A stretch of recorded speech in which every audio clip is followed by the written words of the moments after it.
Good evening and welcome to News from Neptune for the 17th week of 2018. I'm Carl Estabrook.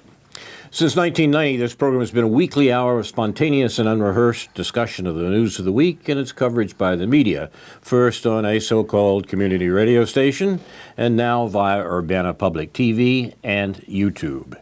Earlier editions are available on archive.org. Our program's name, News from Neptune, comes from Noam Chomsky, who's been writing sensible things about U.S. politics for twice as long as we've been on the air. Chomsky says that in the U.S. media, either you repeat the same conventional doctrines everybody is saying, or else you say something true, and it will sound like it's from Neptune. Tonight, David Green and I will try to say some true things with aid from Dr. No, J.B. Nicholson, for research. No's notes are posted on the News from Neptune Facebook page. We try to bear in mind the murdered Rosa Luxemburg's remark from a century ago, the most revolutionary thing one can do is always to proclaim loudly what is happening. This is a May 4th edition of News from Neptune, in commemoration of events a century ago in Asia and others a half-century ago in Ohio, at least as foreign a place as Asia. The May 4th movement, as it was called in China, an anti-imperialist cultural and political movement growing out of student participation in Beijing on the 4th of May 1919, protesting against the Chinese government's weak response to the Treaty of Versailles, especially allowing Japan to receive territories in Shandong, which had been surrendered by Germany after the siege of Tsingtao. We have often argued on this program that American foreign policy is constant over more than a century, and its cynosure is the control of Eurasia. The U.S. elite since the 19th century has been concerned that no single power, Western or Eastern, is able to exclude U.S. business from Eurasia, and that a good deal of American foreign policy up to and including the unpleasantness with the Japanese in the 1940s, was based upon that insistence. The demonstrations on May 4th, 1919 in China sparked national protest and marked the upsurge of Chinese nationalism, a shift towards political mobilization and away from cultural activities, and a move towards a populist base rather than intellectual elites. It was the source of the Chinese Revolution, the triumph of which in 1949 was the greatest reversal of American plans for the world, of American imperialism in the 20th century. A half century ago, on May 4th, 1970, 4 Kent State University students were killed and 9 were injured when members of the Ohio National Guard opened fire on a crowd gathered to protest the Vietnam War.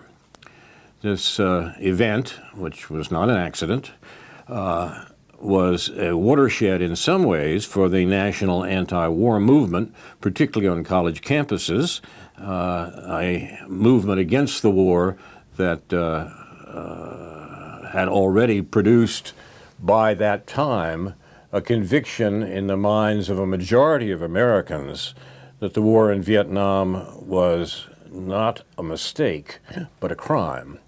And the crime was compounded when the government tried to suppress the demonstrations against the war, well, convincing Americans of this fact, and that suppression included the murder of students by the National Guard in Kent State, Ohio. It was a long time ago, and I remember it vividly. I was, in fact, that evening in my first academic job at the University of Notre Dame, doing a program just like this one in some ways, but not on television, for a crowd in the basement of a college dormitory. We were talking about the news of the week and its coverage by the media. And a friend of mine, one of my few friends on the faculty, came in to say that the government had killed students in Ohio, 4 dead in Ohio, and that the fat was in the fire, perhaps.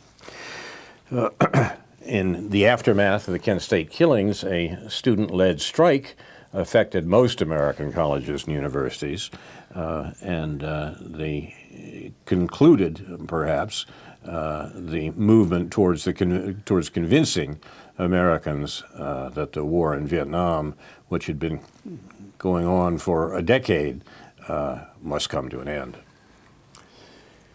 You're watching News from Neptune on the 4th of May, and we have a number of things to talk about.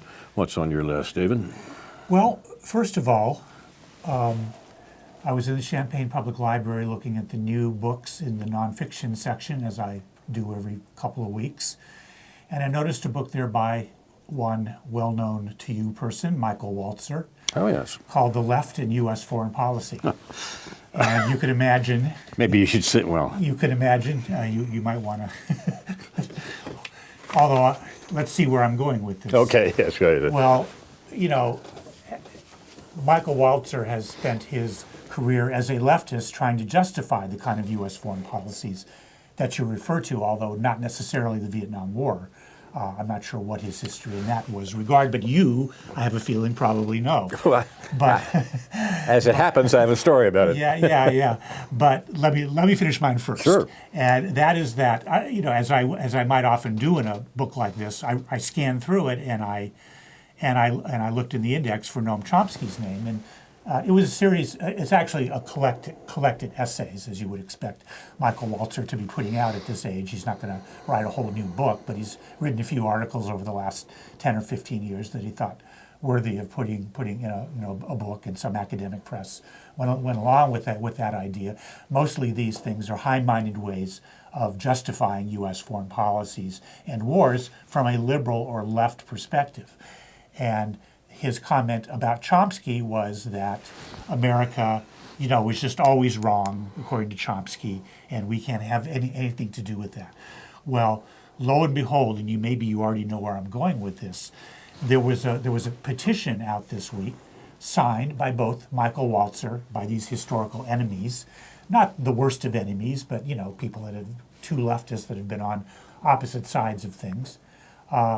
A petition signed by them and many other people that I would consider from liberal to left to radical, including David Harvey, but including people that I'm sure you have also stories about, Todd Gitlin.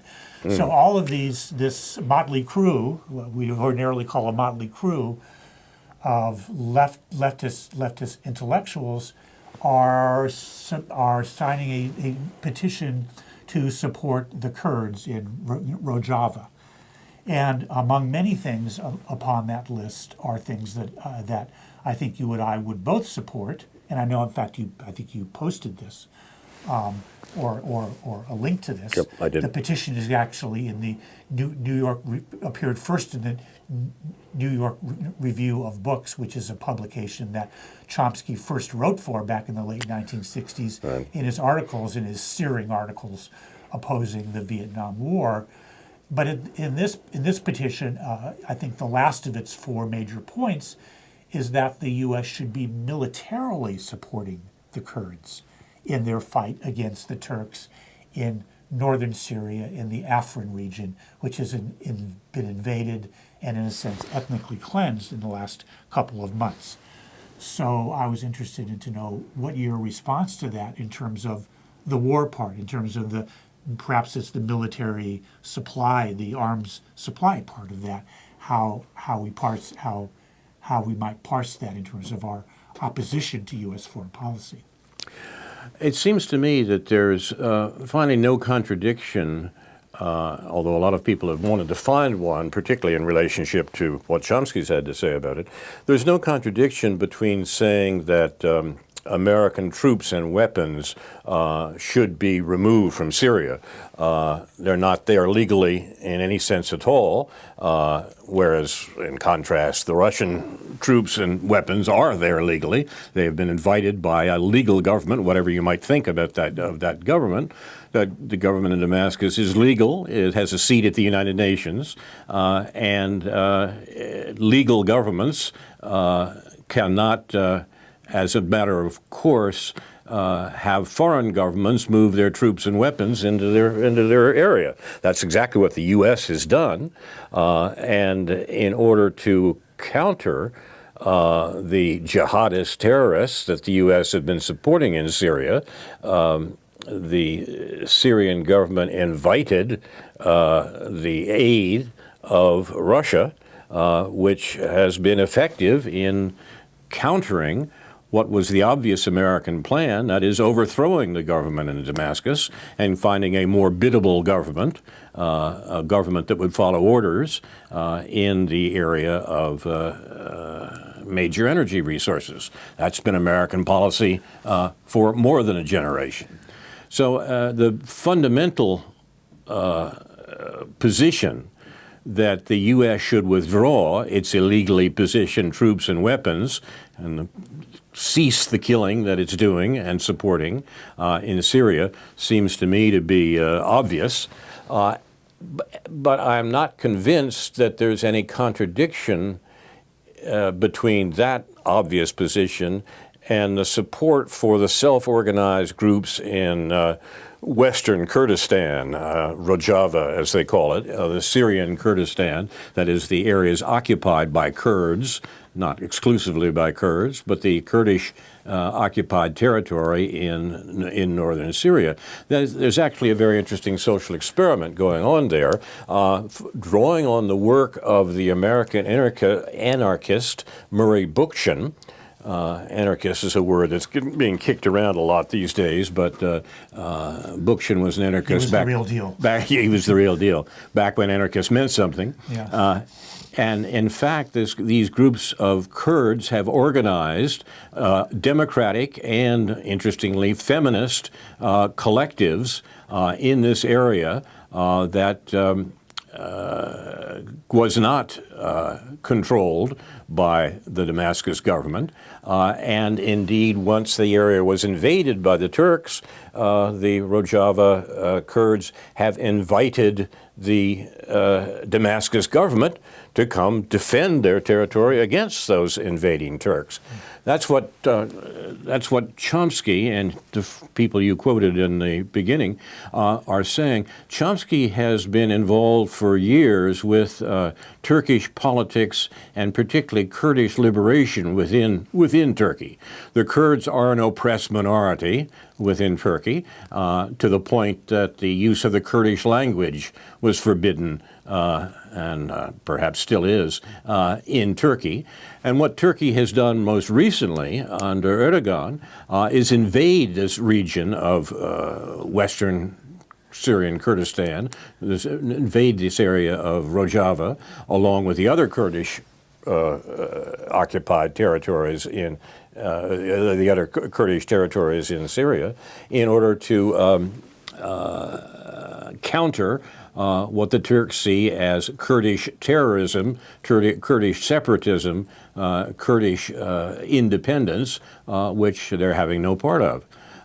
Now, supporting what the Kurds are doing in their self-organized and anarchist areas, and demanding that the U.S. withdraw from Syria are not a contradiction, in spite of the fact that the U.S. Has used the Kurds of Rojava and elsewhere against the Islamic State, and indeed has armed them for those purposes. So it's a complex matter with a number of players and a number of actors, but I don't think the contradiction is more than apparent. I don't think there's a real contradiction here. Even if it involves weapons or the trafficking of weapons into the region, however that works in Syria or whatever. Well, Chomsky, whom you quoted to start this, has never been an absolute pacifist. I mean, Chomsky is the optimism that stands for the notion that it's never necessary to pick up the gun is not shared by Noam Chomsky. He thinks there are some occasions where, indeed, it might be necessary, and I have to admit that that seems to me right. The obvious appeals of pacifism in living history are very worthwhile. If you want to see some of the best arguments for it, I recommend the book Human Smoke about the coming of World War II and the pacifists who worked against it. And it makes a very strong case of why the pacifists were right in 1939 and 1941. I recommend that. I think that's worthwhile. But to assume from that there are no circumstances that require a strong man arm, so to speak, seems to me to be quite wrong. What if it's the strong arm of the U.S. government has its own motives, whatever it supports, it's not going to be supporting it out of humanitarian reasons. It's always going to be supporting it for geopolitical reasons. And so you for better or worse, you concede that you're doing this in a kind of tactical way, that you're also in some way supporting the idea that the United States should be arming anyone. But you do that every time you say that, in fact, it's necessary to have a police force, even though that we know the police, particularly the American police, are particularly abusive, and abusive against some social groups, perhaps more than others. I know perhaps about it, I'm afraid. The necessity of police and the need to oppose the abuses of policing, given the interests that the police work for in a society like ours, unfortunately go together. A dilemma, but not a contradiction. Yeah. I'm just sort of poking at the point. I'm not so much arguing it one way or the other, and I'd like to believe. I just found it interesting that the people that we would consider, people like Todd Gitlin and Michael Walzer, who supported Israel's wars in the Middle East, and people like Noam Chomsky and presumably David Harvey, who David Harvey has not, obviously is an extreme critic of U.S. foreign policy. It's interesting to find them on that page, and ironically, a blast from the past on a page of the New York Review of Books, which again at one time in the '60s was a voice for genuinely leftist anti-war views, but which has not been in subsequent decades. The role's been taken over to some extent by the London Review of Books. Articles I would have expected to find in 1969 in the New York Review I find in the London Review today, like Patrick Cockburn, for example. That's worthwhile, but you're absolutely right about the change. Let me tell some stories since you've got an old man's reminiscences working here. You may have trouble stopping it. Michael Walzer I knew. Michael and Todd I knew about the same time, as a matter of fact, in the 60s. Walzer, and the contradictions are interesting. His name keeps turning up. In Doug Henwood, the economics writer, had a piece this week talking about the emergence of a caucus within the DSA, the Democratic Socialists of America, a liberal left group that has grown quite remarkably in the wake of the Sanders campaign. A lot of the Bernie bros, so to speak, ended up in the DSA, and the DSA's been around for since the 60s. But they had a substantial growth as being a sort of acceptable socialist organization, like Bernie Sanders was an acceptable socialist. I don't know, exceptional too in another sense. But the DSA has expanded, and a caucus group of guys have emerged, and I think they all, well, with one or two exceptions, they are all guys. That can't be all guys these days, of course. One would hope not. Well, no, I mean, for public purposes, the publicity purposes. What Henwood was complaining about was this group has emerged within the DSA, including Michael Walzer, and I think perhaps, well, some of the other people you mentioned there too. These are folks that are, as Doug says, preparing an acceptable face to the Democratic Party.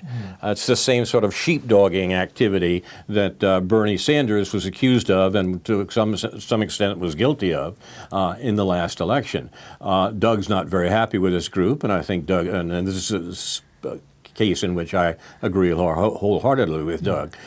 These are people that we do not want to encourage to give an acceptable face to the Democratic Party, which is essentially the party of Hillary Clinton and the neoliberal, neoconservative concerns with a human face or a semi-human face that they've been all along. Now, it was interesting to see Michael's name on it. Walzer I knew many years ago. In fact, in the mid-'60s, Michael organized a group of people working, as far as I remember, for the candidacy of Eugene McCarthy. Now, you may have to go to Wikipedia to look up Eugene McCarthy and figure out what that meant, but that was the same sort of thing DSA caucus is doing now. That is the gently left liberal wing of the Democratic Party in the middle of the Vietnam War. For the 1968 election, Eugene McCarthy, a senator from Minnesota, emerged as the candidate of the gently anti-war movement. Now, we were living at that time in Cambridge, Massachusetts, and Michael was part of a group that was organizing door-to-door campaigning for Gene McCarthy. Gene McCarthy, in the event, did not get the Democratic nomination for president and disappeared with the campaign even more precipitately, perhaps, than Bernie Sanders disappeared after his failure to get the nomination, the Democratic nomination. So there was the last case may have been worse than the first. I'm not sure, but there are striking similarities. That's where I knew Mike Walzer first. And Mike Walzer distinguished himself, if that's quite the word, a little later, as you suggest, by saying that the aggressive war that the U.S. was involved in Vietnam was surely wrong, but it was all right for Israel. Yeah, in 1967. Exactly. Israel and ever since, pretty much. That's right. He even wrote a book on just and unjust wars that suggested that the way you distinguish between just and unjust wars is that unjust wars is whether Israel is fighting. I'm sorry. You said it better. No, you said it better than I did. That's clearly what I was working for. Yeah. Okay, so in fact, Michael's politics are not quite ones that I cottoned to 50 years ago any more than I do today. But he spent, this past half century or for 4 decades. It's a fast century. I mean, it really is. At Princeton, being a distinguished political scientist, political theorist at Princeton, and still, again, as this book indicates, is seen fit to pontificate about leftist views on war and on U.S. foreign policy, and to somehow try to reconcile leftist views with the horrible aspects of U.S. foreign policy, assuming that somehow the U.S. is a force for good in the world, or if it's not, it should be a force for good in the world. And when it's not a force for good in the world, it's only because it's trying its best and fails. That may be slightly unfair to him to say that. But one other comment in terms of what's going on now in the DSA, I think it's important to note that within the Jacobin magazine and the Jacobin website context, which is broader than the sort of namby-pamby left liberal socialists, there are real conflicts and there are real things being explored. So Jacobin, some people feel that that Jacobin socialism is a kind of the worst thing you could say about anybody these days is to refer to them as Brooklyn hipsters, and there may be some Brooklyn hipsters involved, and I don't even know what is or isn't wrong about Brooklyn hipsters. I'm not sure if that's fair to people who might even be Brooklyn hipsters, or who decides who's a Brooklyn hipster. I know I'm not, and I don't think you are either. But in any event, there is real dissent. There's real debate within the Jacobin context, and the Jacobin context has to deal with other things going on the left in relation to, well, whether it's the Green Party or the other sort of Marxist-based socialist parties, or and just the general context, say, of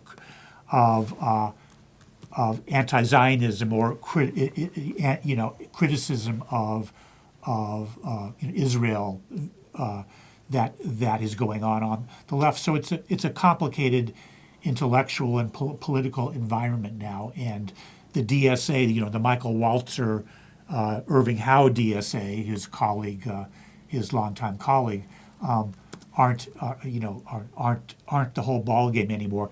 Not that they ever were. The left has always been complicated. So. I have a son who would qualify as a Brooklyn hipster. Oh, no. And yes, and is involved in Antiwar politics and so forth.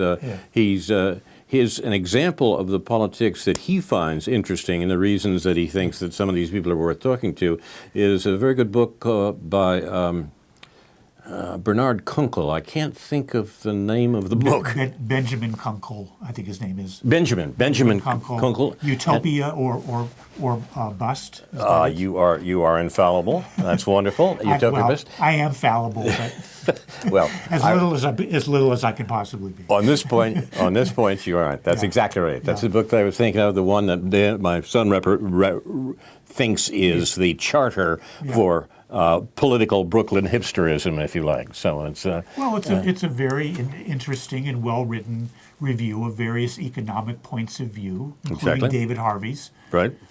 Basically, they're articles that Kunkel wrote for the LRB, for the London Review of Books, and put into a book. Right. And if anybody, it's published by Verso Press, and those actually books are usually cheap to get in ebook form, as I have.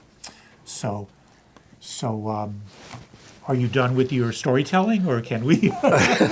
You want to reminisce? Well, the temptation is there. I will have to say. I mean, we have to worry about boring people after a while. May 4th, 1970, and the events of the late 60s in terms of the construction of these political views. Well, they do come back to us, and in some ways they should in the sense that the task today is to build the sort of anti-war movement that did exist by 1970, and one hopes it can be done without new Kent states. Well, let's go back not just 50 years, but a couple hundred years. I'm with you. For my next Chomsky reference. Okay. Or sort of reference. You'll top my going back 100 by going back several hundred, huh? I can't personally reflect on, but I did want to mention, I'm going to try to tie a couple of seemingly disparate ideas in here. Tie away. One thing that Chomsky, I really like a film that was done about him, about his philosophical and linguistic views, called "Is the Man Who Was Tall Happy?" And if you haven't seen that, it may not be your cup of tea, but it's a somewhat different side of Chomsky, made by the French filmmaker Michel Gondry. And in one of the things that Chomsky says, not just there but in other contexts, is that it's good to be puzzled by things. And like Newton was puzzled by the fact that an apple fell to the ground, and that he wasn't satisfied with the idea that it was simply assuming its natural place. And Chomsky uses that in this context to talk about why it's good to be puzzled about things, and what happened going back to the 1600s, when people began to be puzzled about things in the natural world.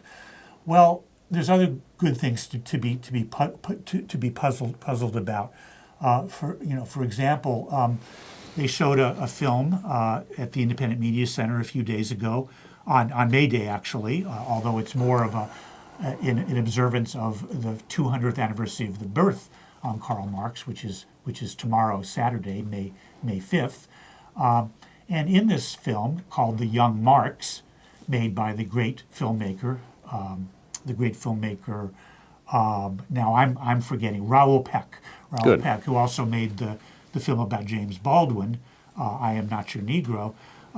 There's a scene with Marx and Engels in the factory that Engels' father owned in Manchester, England, and the woman who was Engels' lover was debating Engels' father, and in this context, about child labor, and what Engels' father responded to. This was a difficult relationship that Engels obviously had with his father.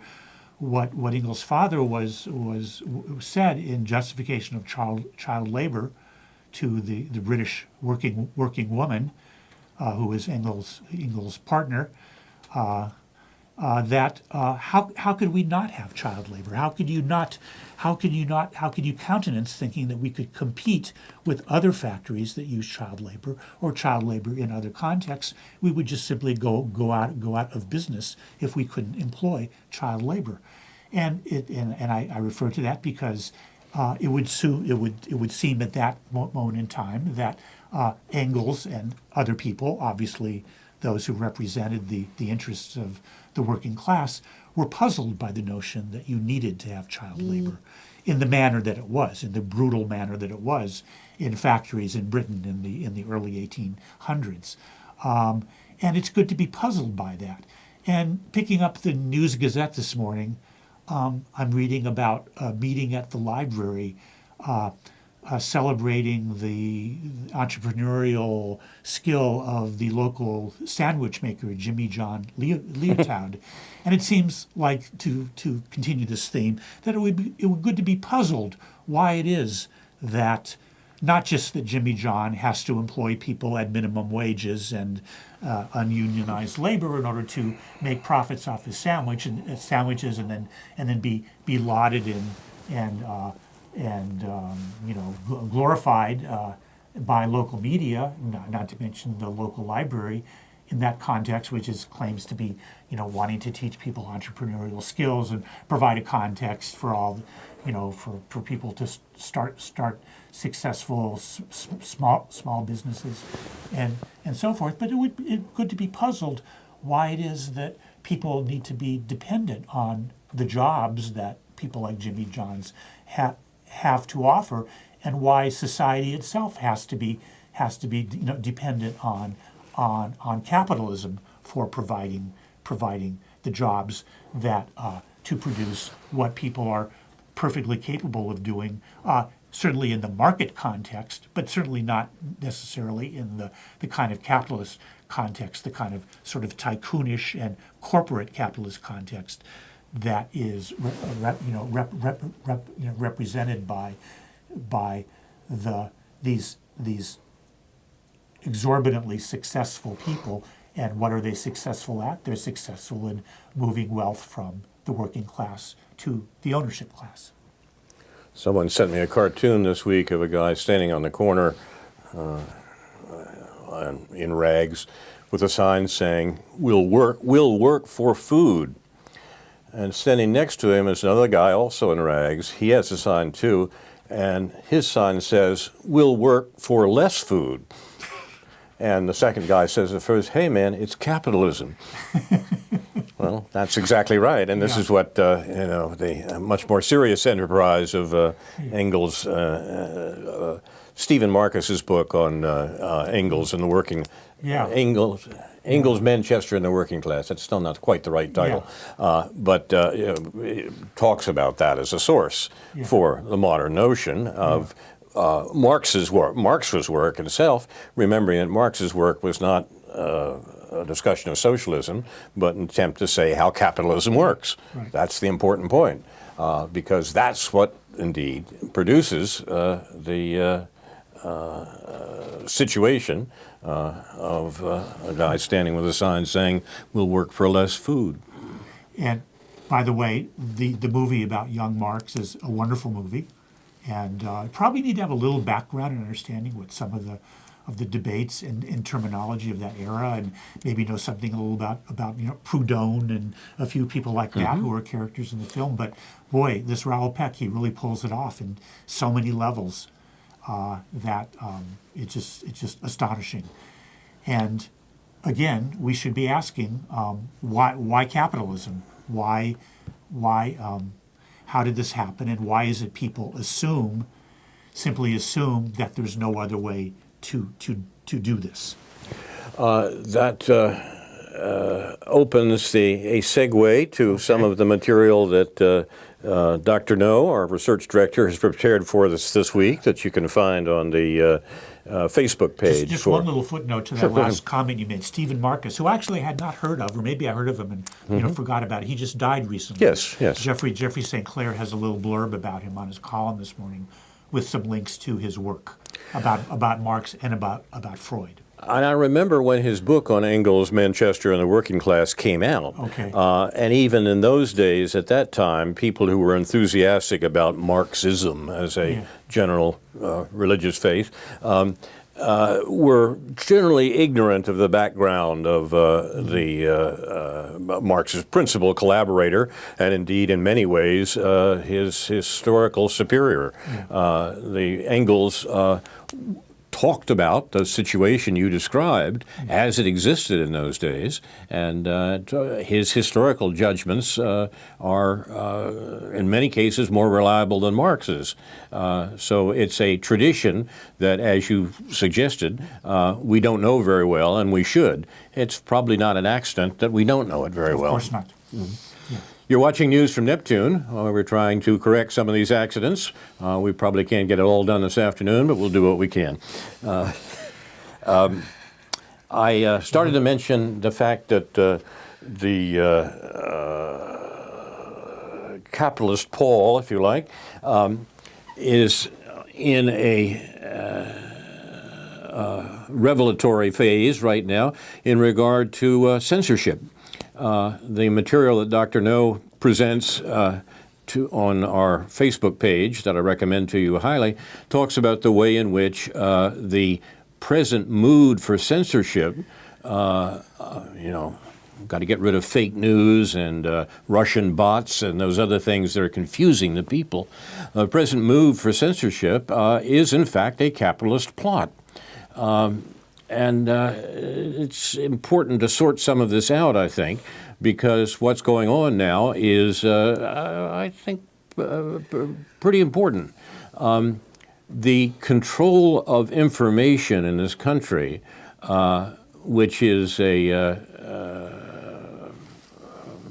unprecedented problem in some ways, and the situation a generation ago is nowhere better described than in the Herman/Chomsky book, The Manufacture of Consent, the way in which news and information is used to produce popular support for American policies, particularly American imperialism, particularly American wars. There are all sorts of reasons to see this as important, but the reasons seem to be growing. And so I recommend your attention to this matter. The particular point that we're talking about here is the fact that there are substantial moves to suppress what might be considered free speech and certainly free reporting of the news in the country and the political opinions of people around the world. That can't happen, I hear you cry. There's the First Amendment. The First Amendment protects free speech. That notion needs some examination. There are connections here to some of the other discussions we're having, such as the discussion on guns and the Second Amendment. But the place to begin for Americans is to realize that that Charter of our rights that we call occasionally the Bill of Rights, the first 10 amendments to the American Constitution, to the United States Constitution, that charter itself is a peculiar document, the result of upper-class struggle, we might say, in this country, and does far less than most Americans think that it does. The Bill of Rights was the result of the political struggle that produced the present Constitution of the United States, something that we peculiarly don't pay much attention to in history courses for students and even undergraduates in this country. a classic article here, and one that I recommend highly, by the late Gore Vidal, is called Homage to Daniel Shays. He discusses Shays' rebellion in Massachusetts following the Revolutionary War and the way in which that led to the formation of the present Constitution. What's different about the Constitution, the 1791 Constitution, and the arrangements that went before is the amount of power attributed to the central government, to the United States, as to the government of the United States. Now remember, by the end of the 18th century, if one spoke of the United States, one spoke of a collection of governments. One spoke in the plural. What the federal government, what the 1791 Constitution did, was form a single government for that collection. There were a lot of people, particularly those who were running things under the old arrangement, who were not immediately happy with this new arrangement. The new arrangement was felt to be necessary precisely to control dangerous radicals like Daniel Shays, who wanted to be paid for his work in the Revolutionary War. We can't have that, said the people who controlled wealth and power in America, and we need a government strong enough to put down people like that. And out of that came the Constitution. The best historian of the Constitution, James Madison, said the purpose of the Constitution was to protect the minority of the opulent against the majority.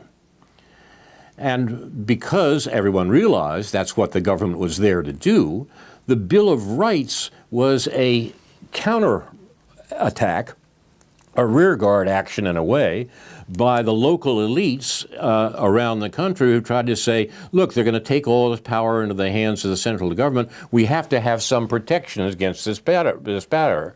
We can't, for example, let them have all the guns. We got to keep some guns here at home.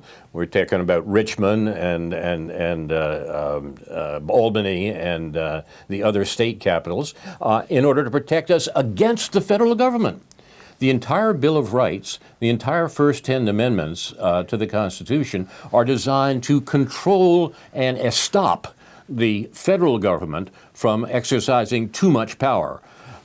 This is an internal fight within the American ruling class, but one out of which we draw sometimes not quite accurate accounts of what who those supposed rights protect. Back to the free speech. Congress shall make no law respecting the freedom of speech, says the First Amendment. Now, what that was meant to do was to prevent the federal government, the new government, the newly established government, for delimiting the sort of speech that could be put forth by these local elites. There was no notion that this protected the rights of slaves. There's no notion that it protected the rights of people who felt the entire federal government enterprise was a snare and an illusion, and there were plenty of people like that. The free speech, the First Amendment, was a protection against the federal government. And to this day, the free speech that's guaranteed by the First Amendment is guaranteed only against interference by the government, not by corporations. And to bring it down to the present moment, what Dr. No's article points out today is the extent to which the corporate control of speech, untrammeled by the First Amendment, is proceeding apace as the way in which to rein in the dangerous speech, call it fake news, that is proliferating around the country. There are some technical reasons for this. It's possible to put things on the internet that you couldn't put into a newspaper even a generation ago, right? Interesting, while we've been talking about the old days here this evening, the 60s, that one of the artifacts of the 60s anti-war movement was the proliferation of independent newspapers, small independent local papers talking about politics in a way that the New York Times, the Evening Star, the major Washington paper, the Los Angeles Times, and so forth, did not do. Now, that was then, this is now. And now we have electronic forms of communication that are scaring our masters a good bit. That's the source of the campaign against fake news, and the corporations are the ones, like Facebook, for example, are the ones who are leading the charge without any let or hindrance by the First Amendment. The First Amendment binds the government. Yeah.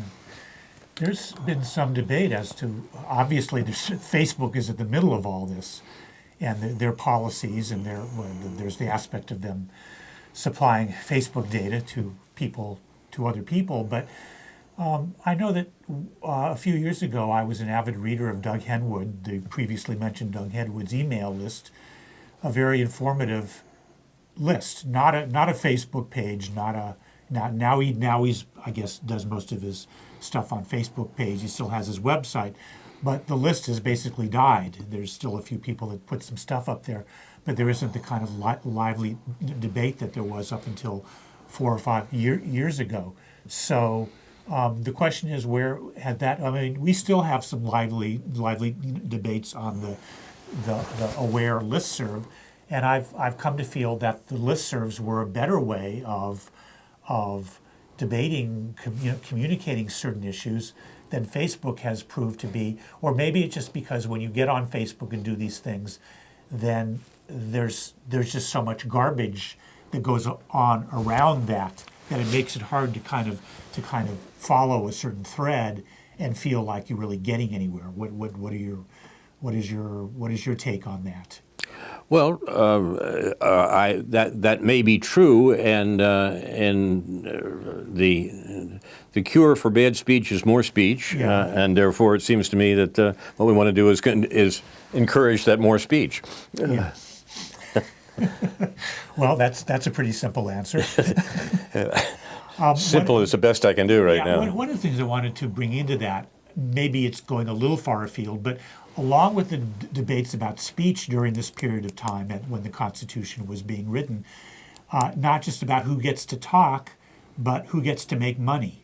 Mm-hmm. And that who gets to, in other words, who gets to print money, who gets to issue currency. Oh yes, right. And that, what with the revival of the topic of Alexander Hamilton for various reasons, for good or ill, in recent years, that should also be talked about, because what Shays' rebellion was about, to a certain extent, I think had to do something with the ability of the federal government to issue currency. Yes, I think that's right. In a way that was not satisfactory, again, to the people like Shays, who wanted to be paid for their fighting in the war, and who wanted to have a kind of a looser currency in order to fund their activities of his class of people, as opposed to the class of bankers and owners who are more advantaged by the control over the issuing of a currency and of a national bank in a kind of limited way, which we live to. I mean, there's been various stages through this. Andrew Jackson disbanded the national bank, and then we got the Federal Reserve back about 100 years ago, and this has been part of a process by which people live under the illusion that somehow money is in short supply, when in fact money shouldn't be in short supply, as long as there are resources and labor that can be or need to be used. There's a lot more to be said on that. We'll try to do some of that. Before we have a few minutes left, I'd like to mention the fact that there are two anti-war demonstrations this weekend in the local scene. Just so you guys know, you have 12 minutes left, okay? 12. Yeah, Yep. 12. Yep, that's okay. What I will do to set off this part of the discussion is read a flyer that will be distributed at the anti-war demonstration in downtown Champaign at 2 to 4 p.m. on Saturday afternoon. There's another one Sunday evening, beginning at 5 o'clock, I believe, and you can find information about both of these demonstrations on the Facebook page for AWARE, the local anti-war group. Israel is pushing the U.S. to go to war with Iran. We shouldn't let it happen. If you saw Benjamin Netanyahu's dog and pony show this week, you know that he's outdone his cartoon of a bomb with a fuse that he showed to the UN a while ago. He's got a high-tech version of that around. And I don't think I don't think that Kim Jong-il would even wear the suits that Benjamin Netanyahu wears. But that's I'm sorry. Yeah, his problems are not sartorial so much as well. 15 years ago, the U.S. government attacked Iraq and killed 1 million people on the basis of lies that Iraq had dangerous weapons of mass destruction. During the presidential campaign of last year, Donald Trump talked of his opposition to the attack on Iraq. Quote, this is Donald Trump talking during the campaign. He said a lot of things during the campaign. Look at the war in Iraq and the mess that we're in. I would never have handled it that way. What was the purpose of this whole thing? Hundreds and hundreds of young people killed. In fact, 1 million finally. And what about the people coming back with no arms and legs? Not to mention the other side, all those Iraqi kids who've been blown to pieces. And it turns out that all of the reasons for the war were blatantly wrong. All this for nothing. Close quote. It's Donald Trump on illustrating the old point that no one can be wrong all the time. He's absolutely right about that. But a principal instigator of that shameful U.S. war against Iraq was the government of Israel, who wished to remove Iraq as a regional rival in the Middle East. Now Israel is trying to repeat that crime, urging the U.S. to attack and kill Iranians. But the U.S. is part of a deal with Iran and 6 other countries that guarantees that Iran will not develop even one nuclear weapon. Remember that the U.S. has thousands of nuclear weapons, and Israel has at least 200. The Joint Comprehensive Plan of Action, JCPOA as it's called, is known as the Iran nuclear deal, is an international agreement reached in Vienna in 2015 between Iran and the 5 permanent members of the United Nations Security Council, China, France, Russia, the UK, and the US, plus Germany and the European Union. President Trump threatens to withdraw from this deal on May 12th. The Israeli government cheers because they want the U.S. to attack Iran for their benefit. In order to get its war on, Israel has attacked Iranian troops in Syria, last week with a bombing that registered as a 2.6 earthquake on seismographs. An Israeli government advisor has all but admitted that killing Iranians in Syria is designed to provoke an open war with Iran. Meanwhile, Israeli snipers killed peaceful protesters in Gaza, including children and journalists. We should not let the Trump administration be manipulated into war by Israel. The president and our congressional representatives should be urged to remember the lessons of Iraq and not attack Iran. Among other things, a more populous and better armed country with powerful allies, notably Russia and China. War with Iran risks a larger, even a nuclear, war. The largest anti-war demonstrations in history occurred not in regard to Vietnam, but around the world before the U.S. attacked Iraq. As Americans, we must do even more to prevent this new criminal war. If the U.S. and Israel attack Iran, there should be general work stoppages, strikes, and street demonstrations across the U.S. Comments? Yeah, I'm kind of surprised in a way because, as you know and I know, we have both sort of rejected the idea that Israel done it when it comes to U.S. foreign policy. And so, and maybe this is a different context in terms of Israel's influence on this administration as opposed to the Bush administration in 2003, in which I think Norman Finkelstein has made the very good argument, and others, that Cheney and Rumsfeld were not in Israel's hands. You know, I agree with that so entirely. The question is, I guess the question, to put it in personal terms, is if we go to war and it's Bolton and Pompeo and Trump and their emphasis, or Sheldon Adelson, or whomever.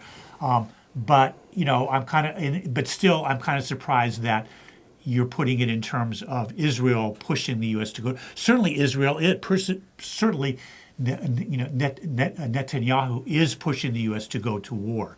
The question is, if we do it, if Trump does it, is it because Israel was doing that pushing? Yeah, I don't think. I mean,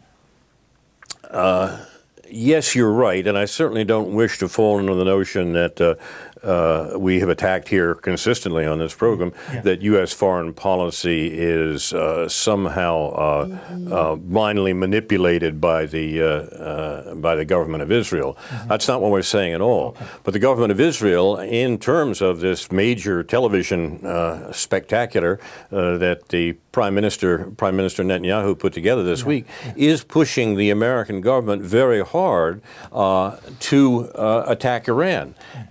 And the American government, the actual decision-making process within the American government, which I think is misrepresented basically on all sides, but the decision-making process clearly is not clear. That decision-making process is underway at the moment, and there are a variety of players and actors here, as Netanyahu clearly recognizes, and he's pushing very hard to make sure that there is public pressure around the world and in the United States in favor of war with Iran on those various people who have perhaps conflicting views in the American government about what should be done. So I mention this simply because this has been the publicity of the week. The actual decisions on who the U.S. is going to kill are being taken by a complex process that has, for example, produced the war in Syria without our being able to say, yes, it's all this person's fault, it's all the Pentagon's fault, it's all the State Department's fault, it's all Obama's fault. We can't do that. And the institutional question, how will the United States go on war with Iran, is what Americans should be thinking about, precisely because the U.S. wants to hide the decision-making process. We have various statements from various elements within the American government. We don't have a decision about going to war, and the American people need to point out the criminal nature of an attack on Iran.